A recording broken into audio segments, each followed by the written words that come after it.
Hi மக்களே! இன்னைக்கு நாம இந்த வீடியோல என்ன பார்க்க போறோம் அப்படின்னு பார்த்தீங்கன்னா, மார்கழி 1 பொறந்துருச்சு. ஸோ நம்ம இந்த டைம்ல பிரம்ம முகூர்த்த பூஜை பண்ணா ரொம்பவே நல்லதுன்னு சொல்லுவாங்க. நம்ம குடும்பத்துக்கு ரொம்ப நல்ல ஒரு பாசிட்டிவான வைப் கிடைக்கும். நல்ல விஷயங்கள்லாம் நடக்கும். நம்மள இருக்கிற கெட்டதெல்லாம் நீங்கி நமக்கு ரொம்பவே நல்ல விஷயங்கள் குடுக்கும். அதுக்காக தான் இந்த பிரம்ம முகூர்த்த பூஜை பண்றோம். நம்ம மத்த டைம்ல கும்பிடுறத விட, இந்த பிரம்ம முகூர்த்தம்னு சொல்ற டைம் பார்த்தீங்கன்னா, அதிகாலை 4 to 5:30க்குள்ளே இருக்கிறது தான் இந்த பிரம்ம முகூர்த்த டைமு. ஸோ இந்த டைமில் நம்ம கேட்குறது தேவர்களும் சரி, இறைவனுங்களும் சரி நமக்கு மனதிறங்கி நம்மளோட வேண்டுதலை அவங்க கொடுப்பாங்க. அதுக்காக நம்ம ரொம்பவும் நடக்காத விஷயத்தெல்லாம் நம்ம வேண்டக்கூடாது. அப்படி வேணும், இப்படி வேணும்னு எதாக இருந்தாலும் ஒரு நியாயத்தோடு நம்ம கேட்டு நம்மளோட வேண்டுதல் உண்மையாகவும் உழைப்பும் இருந்தால் அது கண்டிப்பாக நம்ம இந்த டைமில் நம்ம கேட்கும்போது இறைவனோட அருளால் அது கண்டிப்பாக நடக்கும். அது நான் முழுசாக நம்புகிறேன். ஏன்னா என்னோடய வாழ்க்கையில் நல்லது நடந்திருக்கு. நான் கல்யாணத்துக்கு முன்னாடிலாம் கூட இவ்வளோ ஒரு பக்தி பரவசமெல்லாம் நான் இருக்க மாட்டேன். ஒரு அளவு தான். கோயிலுக்கு போவேன், இந்த மாதிரி சம்டைம்ஸ் போவேன், வீட்டில் எப்போயாவது சாமி கும்பிடுவோம், அந்த மாதிரி தான் இருந்தேன். பட் நான் இப்போ கொஞ்சம் அதை விட கொஞ்சம் நல்லா இறங்கிட்டேன். அதுக்குன்னு முழு பக்தின்னு சொல்ல முடியாது. பட் நல்ல நாள்கள், இந்த மாதிரி மார்கழி மாதம், வெள்ளி செவ்வாய் இந்த மாதிரி நாட்கள்லாம் நான் ரொம்பவே சாமிங்களுக்கு முக்கியத்துவம் கொடுக்க ஆரம்பிச்சிட்டேன். ஏன்னா நம்ம வாழ்க்கைக்கு அவங்க ரொம்பவே நல்லது பண்ணுறாங்க, நமக்கு நல்லதை கொடுக்குறாங்க. அப்படி இருக்கும்போது நாமளும் அவங்களுக்கான நாட்களை ஒதுக்கி அவங்களுக்கு செய்கிறதுல தப்பு இல்லை அப்படின்னு சொல்லி நான் முடிவு பண்ணிட்டேன். ஸோ அதனால நான் சில விஷயங்களை நான் இப்போ ஃபாலோ பண்ணிகிட்டு இருக்கேன். அதில் ஒரு விஷயம் தான் இந்த மார்கழி மாதம் இது. எனக்கு மேரேஜ் ஆகி 3 இயர்ஸ் ஆச்சு. நான் இந்த டைம் தான் நான் ஃபஸ்ட் டைம் இது பண்ணுறேன். ஏன்னா இந்த வருஷம் எனக்கு பண்ணணும்னு ரொம்பவே தோணுச்சு. எனக்குள்ளே ஏதோ சொல்லிக்கிட்டே இருக்குது, பண்ணு நல்லது நடக்கும் அப்படின்னு சொல்லிகிட்டே இருந்தது. ஸோ அதனால தான் நான் ஸ்டார்ட் பண்ணேன். நான் பார்த்திங்கன்னா ஒரு 4 மணிக்கே எந்திரிச்சிட்டேன். ஆனால் 4 மணிக்கு எந்திரிச்சு சுடு தண்ணி வச்சுட்டு வெளியே கதவு திறந்து பார்க்கும்போது ரொம்பவே இருட்டாக இருந்தது. யாருமே இல்லை. நாங்கள் இருக்கிற ஏரியாவில் பார்த்திங்கன்னா ஒரு 7, 8 வீடு தான் இருக்கும். அதுலேயுமே யாரையுமே காணோம். எல்லாம் காடு அங்கங்கே இருக்கிற மாதிரி இருக்கும். கொஞ்சம் கிரவுண்ட்ஸ் மாதிரி இருக்கும். ஸோ என்னடா இது யாருமே இல்லை, அப்போ நாம் மட்டும்தான் 4 மணிக்கு எழுந்திரிச்சிருக்கோமா அப்படின்னு நினச்சிக்கிட்டு சரி குளிச்சுட்டு பார்த்துக்கலாம் அப்படின்னு சொல்லிட்டு குளிச்சுட்டு வந்துட்டேன். குளிச்சுட்டு ஓப்பன் பண்ணி பார்த்தேன். அப்பவும் யாரும் இல்லை. சரி யாரும் எந்திரிக்கலன்னு பரவாயில்ல, நாம் சீக்கிரம் எழுந்திரிச்சிட்டோம், என்னமோ நம்ம பண்ணுறத பண்ணிடலாம் அப்படின்னு சொல்லிட்டு வெளியே வாசப்படி போய் கூட்டி விட்டுட்டு நிலவாசப்படியும் கூட்டி லைட்டாக தொடச்சி விட்டுட்டேன்.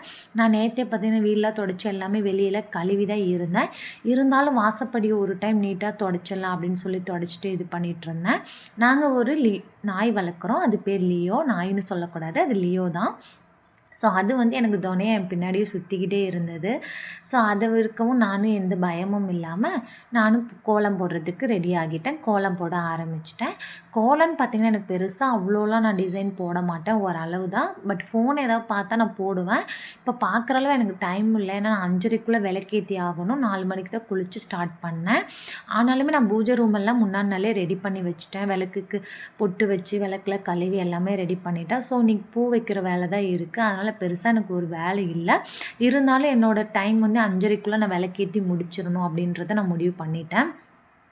அதனால் கோலமும் நான் ரொம்ப பெருசெல்லாம் போட கிடையாது. ஒரு அளவான கோலம் தான் போட்டேன். எனக்கா என்ன தோணுச்சோ அதை போட்டுக்கிட்டேன். பெருசாக நான் ஃபோனில் பார்த்து அந்தளவில் யோசித்து போட கிடையாது. 2 வாசல் இருக்குது. ஸோ இந்த வாசலில் ஒன்று போட்டு அந்த பக்கம் ஒரு சின்னதாக தாமரை மாதிரி அந்த சைடு ஒன்று போட்டுட்டேன். அதை நான் வீடியோ கிளிப்பிங்கில் எடுக்கல. இது ஒன்று தான் போட்டிருக்கேன். அதுக்கப்புறம் பார்த்திங்கன்னா இன்றைக்கி நான் அரிசி மாவில் தான் நிலவாசப்படியில் போடலான்னு நினச்சேன். ஏன்னா அரிசி மாவு கோலம் போடும்போது அது ரொம்பவே நல்லதுன்னு சொல்லுவாங்க. அது இல்லாமல் அது சில உயிரினங்கள் எறும்பு இந்த மாதிரி இதுக்கு அது உணவாக இருக்கும்னு கூட சொல்லுவாங்க.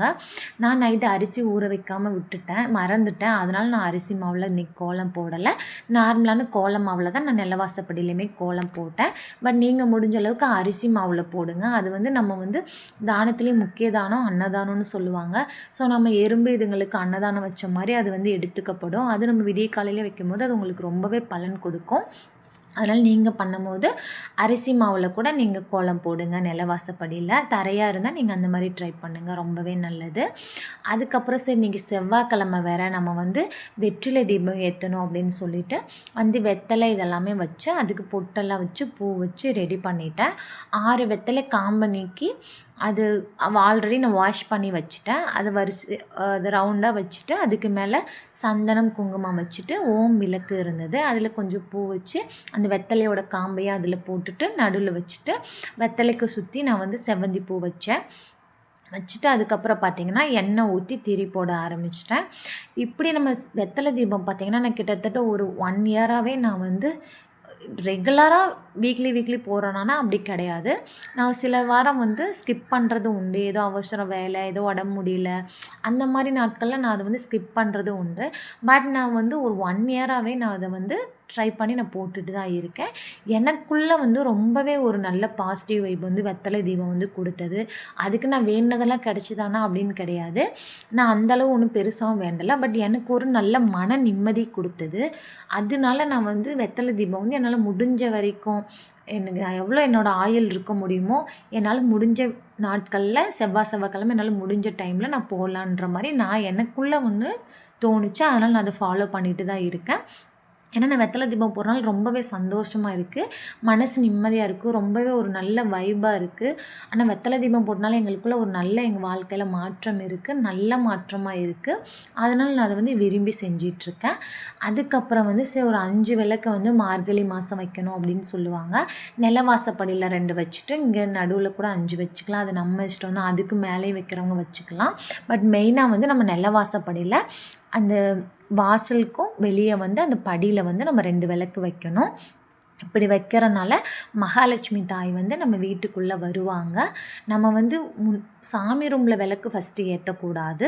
வாசப்படியில் நிலவாசலில் அந்த 2 விளக்கு ஏற்றுனதுக்கப்புறம் தான் நம்ம சாமி ரூமில் வந்து விளக்கு ஏற்றணும். அப்போ தான் வெளியில் இருக்கிற மகாலட்சுமி வந்து நம்ம உள்ளே கூட்டிகிட்டு வர்றதுக்கு அர்த்தமாக இருக்கும். நம்ம உள்ளே விளக்கு ஏற்றிட்டு போய் வெளியே விளக்கு ஏற்றக்கூடாது. அப்படி பண்ணிங்கன்னா உள்ளே இருக்கிற மகாலட்சுமி வெளியே போகிறதுக்கு அர்த்தமாயிரும். ஸோ அந்த மாதிரி பண்ணாதீங்க. ஃபஸ்ட்டு வெளியெல்லாம் விளக்கு ஏற்றி முடிச்சுட்டு அதுக்கப்புறம் வந்து சாமி ரூமுக்கு விளக்கேற்றி ஊதுபத்தி காட்டி சூடம் காட்டி நீங்கள் மனதார என்ன வேண்டுங்களோ அதை வேண்டுங்க. நம்ம இந்த பிரம்ம முகூர்த்த பூஜையில் வந்து நம்ம வேண்டுறது வந்து கண்டிப்பாக கிடைக்கும்னு சொல்லி முன்னோர்கள் சொல்லியிருக்காங்க. அதனால் நீங்கள் வந்து உங்கள் மனதார உங்களால் என்ன முடியுமோ என்ன வேணுமோ அதை நீங்கள் விரும்பி கேட்டிங்கன்னா கண்டிப்பாக உங்களுக்கு வந்து கடவுள் பண்ணி கொடுப்பாரு. ஸோ நீங்கள் மனதார ஒரு மனதோடு கேளுங்க. அது மட்டும் இல்லை, இந்த மார்கழி மாதம் வேறு என்ன பண்ணணும்னு பார்த்தீங்கன்னா உங்களால் முடிஞ்ச அளவுக்கு வந்து டைம் இருந்தால் கோயிலுக்கு போகலாம். ஏன்னா தனுர் மாதம்னு சொல்லுவாங்க. ஸோ அப்படிப்பட்ட இந்த மாதத்தில் வந்து எல்லா நாளுமே விடிய காலம் வந்து கோயிலில் பூஜை நடக்கும். ஸோ அந்த டைமில் நீங்கள் கலந்துக்கிட்டு கோயிலில் பாலாபிஷேகம் பண்ணும்போது 100 200 உங்களால் முடிஞ்சது கொடுத்தீங்கன்னா அது சாமிக்கு பால் வாங்குவோ ஏதோ ஒன்று அது யூஸ்ஃபுல்லாக இருக்கும்போது உங்களுக்கு வந்து அந்த முழு அருளும் வந்து உங்களுக்கு கிடைக்கும். ஸோ இதனால் நீங்கள் வந்து பெரும் புண்ணியம் கிடைக்கும் உங்களுக்கு. அதனால் நீங்கள் அந்த மாதிரி பண்ணுங்கள். இல்லை அவ்வளோ பணம் இல்லை அப்படின்னீங்கன்னா ஒரு 1/4 லிட்டர் 6 லிட்டர் உங்களுக்கு முடிஞ்ச பால் கூட நீங்கள் வாங்கி கொடுத்து போய் அந்த பூஜையில் நீங்கள் கலந்துக்கலாம். இந்த மார்கழி மாதம் முழுதும் கலந்துக்கணும்னு அவசியம் இல்லை. ஏதேனும் 1 நாளோ 2 நாளோ உங்களால் முடிஞ்ச நாள் ஆனால் 1 நாளாவது கலந்துக்கோங்க. அது ரொம்பவே நல்லதுன்னு சொல்லுவாங்க. இன்னொரு விஷயம் என்னென்னு பார்த்தீங்கன்னா அன்னதானம் கொடுங்க. ஏதேனும் ஒரு நாள் மார்கழி மாதத்தில் விடிய காலையில் கோயிலில் போயிட்டு அன்னதானம் கொடுத்தீங்கனாலும் உங்களுக்கு ரொம்பவே நல்லதுன்னு சொல்லுவாங்க. நான் கேள்விப்பட்ட சில விஷயத்தை தான் உங்கள் கூட சொல்லியிருக்கேன். ஸோ பொங்கலோ சுண்டலோ உங்களுக்கு முடிஞ்ச அன்னதானத்தை கொடுத்தீங்கன்னா அந்த டைமில் வாங்கி சாப்பிட்றவங்க ரொம்பவே ஹாப்பியாக இருப்பாங்க. இந்த குளிருக்கு நல்லா சுட சுட கொடுக்கும்போது அவங்க மனசு எவ்வளோ சந்தோஷமாக இருக்குமோ அந்த அளவு உங்களுக்கு அந்த புண்ணியம் வந்து கிடைக்கும்.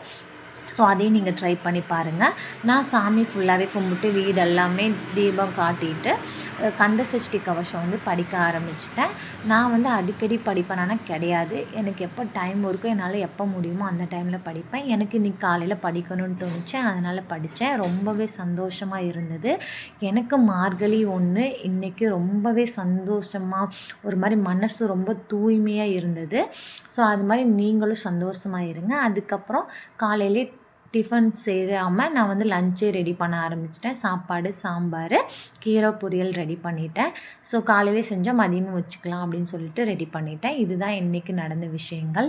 இதே மாதிரி தொடர்ந்து உங்களுக்கு வீடியோ வேணும் அப்படின்னு நினச்சிங்கன்னா என்னோடய சேனலை சப்ஸ்கிரைப் பண்ணுங்கள், சப்போர்ட் பண்ணுங்கள். தொடர்ந்து இந்த வீடியோ உங்களுக்கு பிடிச்சிருந்தால் லைக் பண்ணுங்கள், ஷேர் பண்ணுங்கள். மீண்டும் இன்னொரு வீடியோவில் பார்க்கலாம். பாய்.